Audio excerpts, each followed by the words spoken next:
So I find it interesting, and some of y'all may not agree with me, but I find it interesting that the headlines out right now about the execution of the man in Alabama are being deemed as or condemned as torture. They're saying that this man on death row in Alabama who had a nitrogen gas execution was tortured. Here's the problem.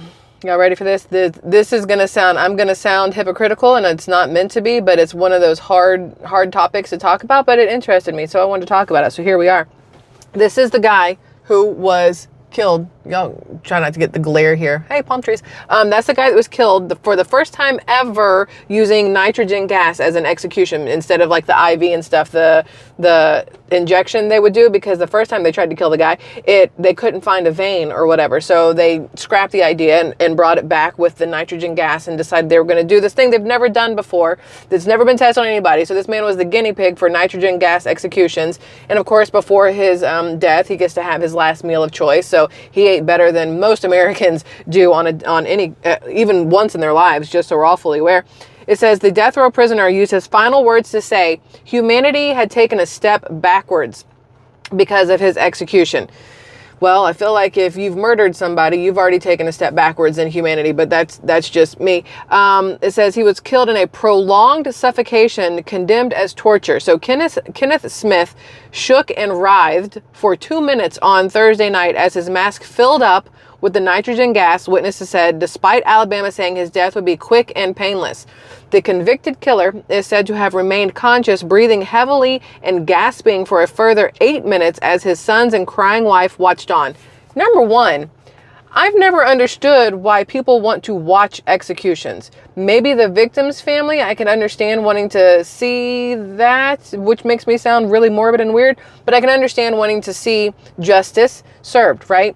For a family member, why would you want to watch your loved one die? Like, why, as somebody who has watched a loved one take their final breath, it is horrifying. It stays with you for the rest of your life. And to witness it in a way like this, why would you subject your children to that? I don't understand that. But okay, so tonight, Alabama causes humanity to take steps backwards, Smith said in his final words. I'm leaving with love, peace, and light. Thank you for supporting me. Love you all. Smith, who was 58, was the first person to be killed with nitrogen in a U.S. execution as prisons run out of lethal injection drugs. Okay, first they said it was because they couldn't find a vein, so they couldn't do it. And now they're saying it's because they ran out of lethal injection drugs. What I'm hearing is they really needed a guinea pig for this nitrogen gas, and he was the next up on death row to be executed. So that's where I'm getting that from.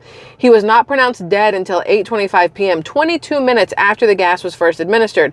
Now, Steve Marshall, who is Alabama's Attorney General, said that the execution had proved nitrogen gas was an effective and humane method of execution.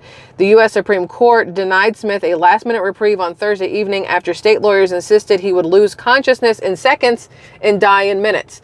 Well, how would you know if this is the first time this has been done on a human? How would you know how long it's going to take? You might have done this to lab rats, to monkeys. Side note, I have a video about monkeys coming out later that you're going to be like, are you effing kidding me? So make sure you check back for that.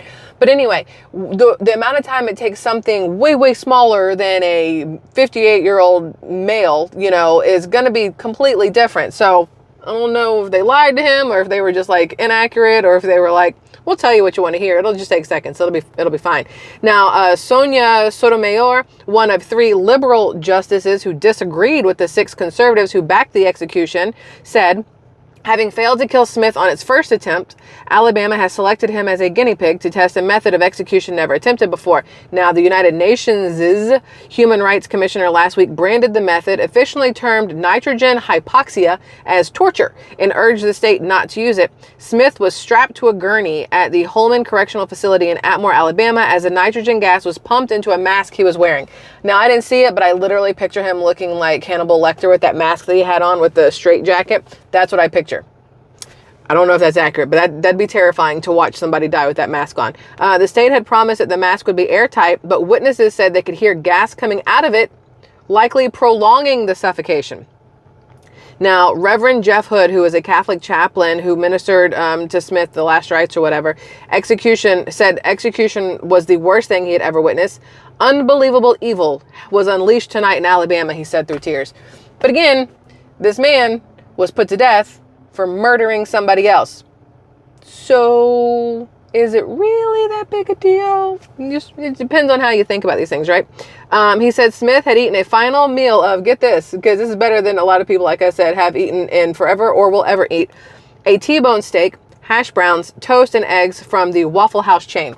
Doesn't sound like much, but there are some people who cannot afford the ability to go out to a restaurant chain, especially Waffle House, who used to be cheaper, and now Waffle House is about the equivalent of going to sit down at like Longhorn or Outback or someplace like that. Their prices have gotten a little inflation-y in the pandemic.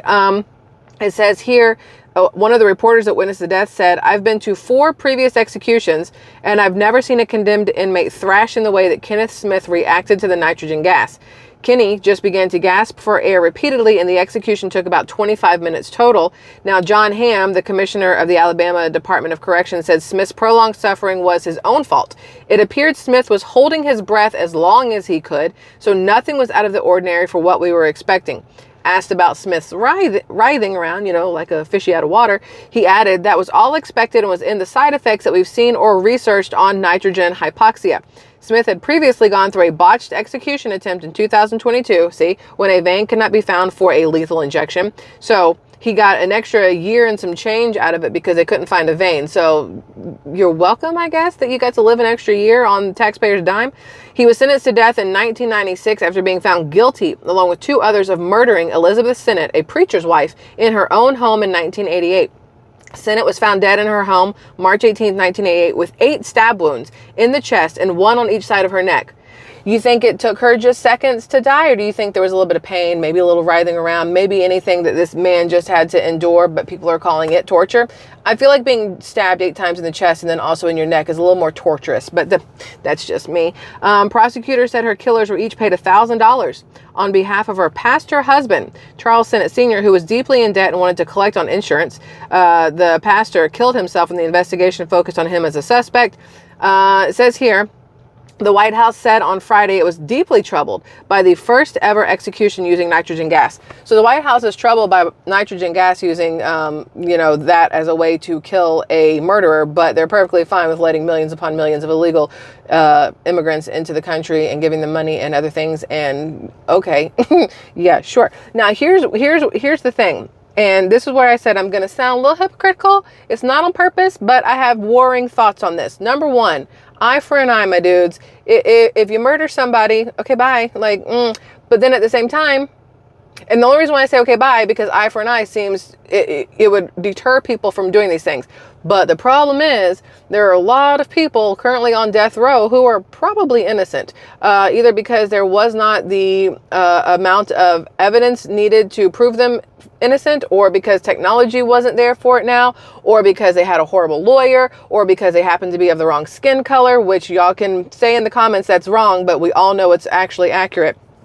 So for me, the death penalty is something that I don't think should be around.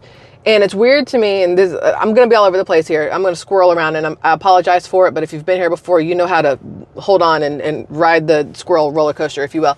So here's my problem. The same people who are okay with the death penalty, not all of them, but a lot of the same people who are okay with the death penalty are the same ones who are not okay with abortion. I feel like if you're okay with one, you should be okay with the other. If you're not okay with one, you shouldn't be okay with the other. I feel like they should go hand in hand. Why can you murder a person, but having an abortion is not okay? Because it's still murder, right? Like, however you want to look at it, if you're ending a life, whether it's one before it literally takes its first breath, or you're ending a life that's been around for however long, it's still ending of a life. So it's weird to me that the same states that overturned Roe v. Wade are some of the states that still allow executions. I feel like they should be on the same page when it comes to those two things. I would love your thoughts and opinions on this in the comments. And again, I'm going to say be respectful. Calling me names isn't going to do anything but get you blocked on the channel, just so you're fully aware. I am free to have my opinion, as you are to have yours, but I do not condone people being just absolute a-holes to each other, to another human. So don't do it. It's not going to end well for you. But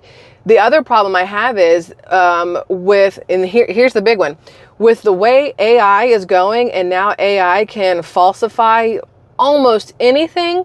You have voice technology coming out. We talked about this, I don't know, sometime last week. $80 million to this one company so that they could figure out how to clone people's voices. You have AI that can take anybody and put them into situations they're not actually in. They can make videos of friggin', the president or somebody royal or whatever doing dances they've never done, but they can do these things. I don't know if y'all have seen that on social media. There's this whole thing going around of like Obama and Michelle Obama doing a dance, and then Prince Charles and whoever's with him, because I don't know the royal family like that, sorry, doing things that they weren't actually doing, because AI can do anything these days.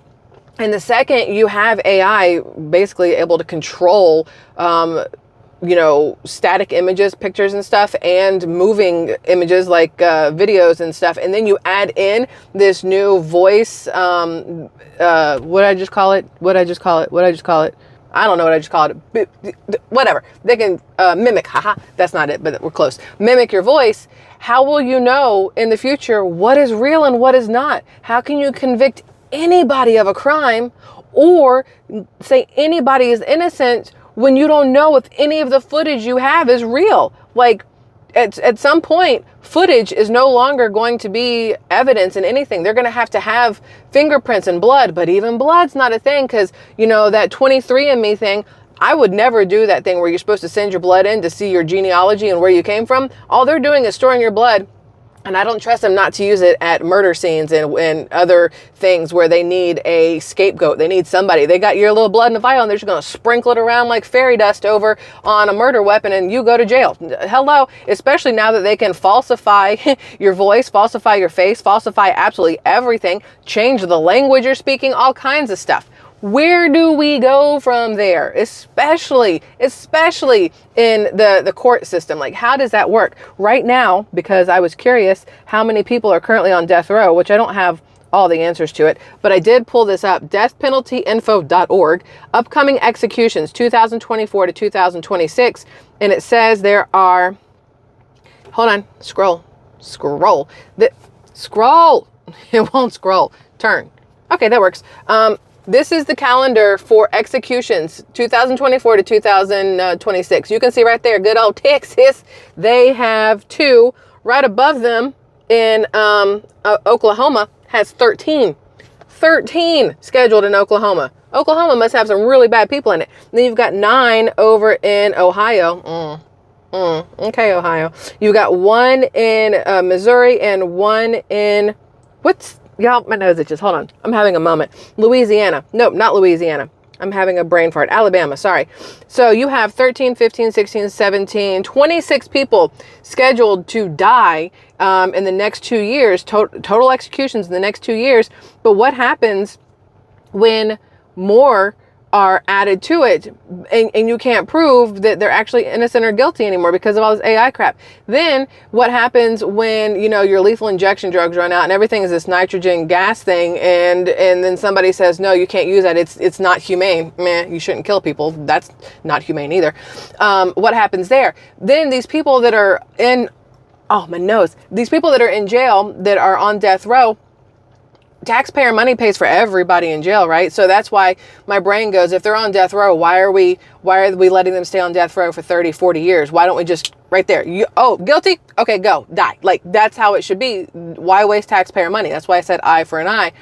But on the flip side, what if they're innocent and they were wrongly accused or whatever else and wrongly found guilty? So it's a very difficult place to be in for a lot of people. However, if you believe that life is worth living and nobody should be killed, then the death penalty should be abolished the same as Roe v. Wade was. Like, I'm pretty sure Texas doesn't agree with Roe v. Wade, yet they agree with executions. That's weird to me. Is that not weird to y'all? I'm just curious. So right now, January 10th, so January 25th in Alabama, Kenneth Eugene Smith was the first one to be used with the nitrogen gas. It's got a whole list of the people here. And then Wendell Grissom out of Oklahoma on January 11th was rescheduled at a later date. Scott A. Group on January 10th was reprieved. What does that mean? Like, not executed? Like, reprieved, not executed. I should have looked that up first. Man, y'all tell me in the comments. Y'all tell me. And then the next one is on February 1st in Oklahoma. James Ryder. It says, stay granted pending mental competency inquiry. Well, what does it matter if he's sane now? He's already been sentenced to death. Like, I'm so curious how all of this stuff works. They've already rescheduled Carlos Rodriguez for June 6th. They've rescheduled James Pavitt. So Oklahoma has rescheduled everybody. Huh. Ohio has rescheduled everybody as well. Texas is the only one who's like, nah, we're pulling the trigger here, guys. That's only in 2024. Man, there's so many. Look, this is 2024, 2025, 2026, all of these different ones. I'm very curious about all of these. And then in 2023, 24 prisoners were executed in 2023. 8 in Texas, 4 in Oklahoma, 4 in, I don't know what state that is, 2 in Alabama, 6 in Florida. Huh, I didn't know that. I did not know that. Well, there you go. Lethal injection, lethal injection, lethal injection. Every single one a lethal injection. I guess they'd not run out of lethal injection drugs if they quit killing everybody, right? Is that how that works? Anyway, I'm just curious your thoughts on that. I saw the article with the guy and they were like, it's inhumane. And I'm like, well, maybe next time don't stab somebody to death. I don't really care about inhumane for your death if the way you ended somebody's life was inhumane. That's just me. And again, that's going to rub people the wrong way. You do you, boo. I'm going to do me. So there's that. Squirrel Tribe, I love y'all immensely. I'm going to go now, and I have like 5 more things to bring y'all today. So you're just going to see me in random places throughout the rest of the day. New backgrounds each time. That's the plan. Yeah, that's it. Love y'all. Bye.